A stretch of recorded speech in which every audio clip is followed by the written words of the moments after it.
این سنن الکبری بیهقی دوستان، ابی بکر احمد بن حسین ابن علی بیهقی، تحقیق محمد عبدالقادر عطا، مشهورات محمد علی بیضون در الکتب العلمیه، در مجلد اولش صفحه 208 باید بریم. حدیث 632 ان عمر بن الخطاب بین هو یؤم الناس اذا زلت یده علی ذکره.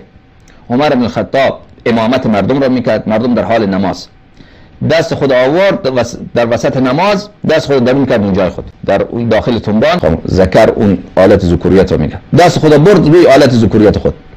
فاشار الى الناس ان امكثوا، بعد به مردم اشاره کرد که شما صبر کنید. ثم خرج، رفت بیرون، فتوضا، بعد رفت وضو گرفت، ثم رجع، بعد برگشت، فاتم بهم ما بقي من الصلاه، نماز از اونجا شروع کرده، از اونجا که نمازی باطل نمیشه، این هر کاری بکنه اینا صبر میکنه تا خلیفه بره برگرده.